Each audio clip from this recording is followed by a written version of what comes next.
मध्य प्रदेश के मंदसौर शहर में शिवना नदी के तट पर अष्टमुखी भगवान पशुपतिनाथ विराजित हैं। भगवान महादेव की इस प्रतिमा का सौंदर्य अपने आप में अनूठा है। नेपाल के पशुपतिनाथ में 4 मुख की प्रतिमा है, जबकि मंदसौर में प्रतिमा अष्टमुखी है।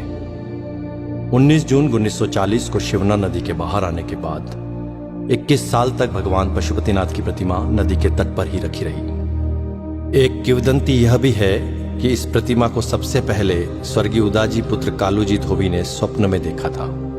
उन्होंने यह बात बाबू शिवदर्शन जी अग्रवाल को बताई। तब बाबूजी और मंदसौर के नागरिकों के द्वारा प्रतिमा को 14 जोड़ी बैलगाड़ी से महादेव घाट की ओर ले जाया गया। प्रतिमा को नदी के उस कोने से इस कोने पर जब ले जाया जा रहा था, तब एक चमत्कार हुआ। प्रतिमा जैसे नदी से दूर जाना ही नहीं चाह रही थी। जिस जगह आज प्रतिमा स्थापित है, यह वही जगह है जहां से वह हिली ही नहीं। आज उस जगह पर भगवान पशुपतिनाथ का विशालकाय मंदिर स्थापित है। उसके पश्चात 21 वर्षों तक बाबूजी ने प्रतिमा का संरक्षण व सेवा की। बाद में चैतन्य आश्रम के स्वामी प्रत्यक्षानंद महाराज ने 23 नवंबर 1961 को इसकी प्राण प्रतिष्ठा की। 27 नवंबर को मूर्ति का नामकरण पशुपतिनाथ कर दिया गया। उसके बाद भव्य मंदिर का निर्माण शुरू हुआ। प्रतिमा का इतिहास। माना जाता है कि प्रतिमा का निर्माण विक्रम संवत 575 ईस्वी में सम्राट यशोधर्मन की हुणों पर विजय के आसपास का है। संभवतः मूर्ति भंजकों से रक्षा के लिए इसे शिवना नदी में दबा दिया गया था। अनुमान के अनुसार अज्ञात कलाकार ने प्रतिमा के ऊपर के 4 मुख पूरी तरह बना दिए थे, जबकि नीचे के 4 मुख निर्माणाधीन थे। ऐसी है यह प्रतिमा। प्रतिमा के 8 मुख हैं। ऊंचाई 7.3 फीट है। इसकी गोलाई 11.3 फीट है और इसका वजन लगभग 46 क्विंटल है। प्रतिमा के 8 मुखों का नामकरण भगवान शिव के अष्ट तत्व के अनुसार है।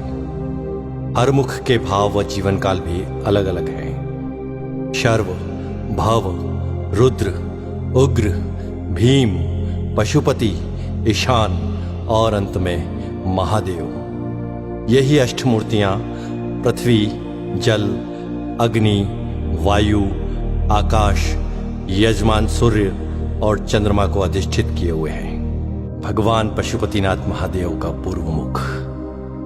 पूर्व मुख जीवन की बाल्यावस्था का प्रतीक है।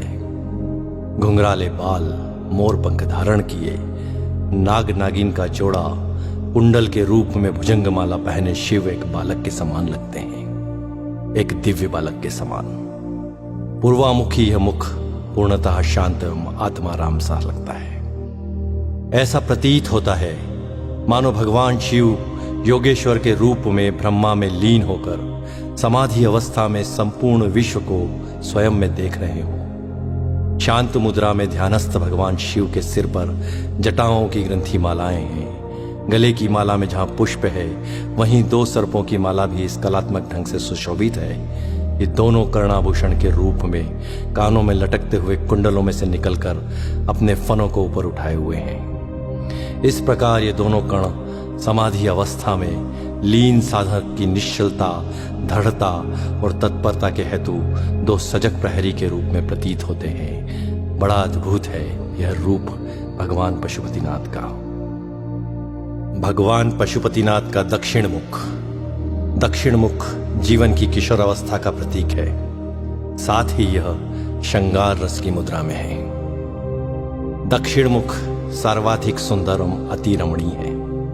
इस मुखमंडल का श्रृंगार जिस कलात्मक श्रेणी से किया गया है, उससे ऐसा प्रतीत होता है कि श्रृंगार रस के समस्त तत्व सजीव एवं साकार हो उठे हों। अनुपम केश कलाकृति से युक्त मुकुट के मध्य में सुहाना नाग शिशु है, जो कलंगी तुर्रा जैसा है, एवं एक और चंद्र रेखा।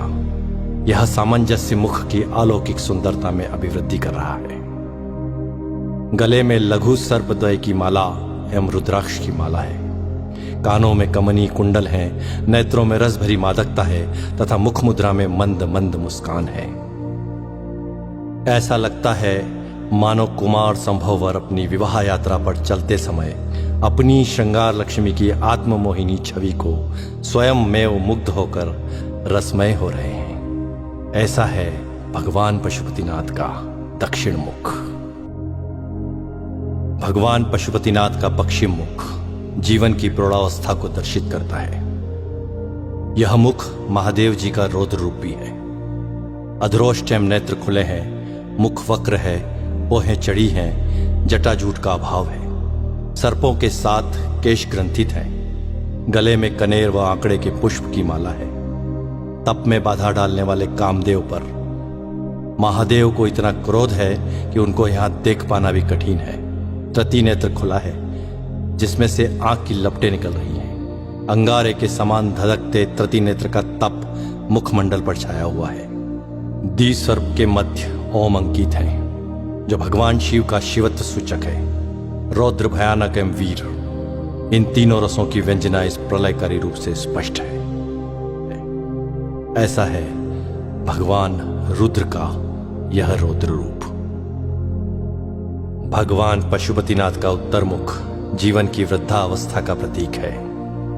साथ ही यह हास्य और आनंद की मुद्रा में भी है। कपोल फूल है, जटाजूट प्रसाधन दर्शनीय है, गले में छोटे व बड़े मणियों की माला है। विशाल जटाजूट स्वतः ही श्रृंगार रूप में है। कर्ण कुंडल में सर्प झूल रहे हैं, अटखेलियां कर रहे हैं। मुख का वर्णन भी हास्य के अनुरूप ही है। हास्य मुद्रावश तृतीय नेत्र का आकार संकुचित है जो इस शोभा में वृद्धि कर रहा है। यहां उज्ज्वल धारियों ने शिव गंगा की धारा से श्रृंगारित किया हुआ है। ऐसा है भगवान महादेव का उत्तर मुख। एक और जहां प्रतिमा के चार मुख जीवन की चार अवस्था बाल्या, किशोर, प्रौढ़ और वृद्धावस्था को दर्शाते हैं, वहीं दूसरी ओर जीवन की चार व्यवस्थाएं धर्म, अर्थ, काम, मोक्ष को भी परिलक्षित करती है। प्रतिमा के नीचे के चार मुख जल प्रवाह से शरीत हो गए हैं, अतः वास्तविक रूप से विवेचन अब संभव नहीं है।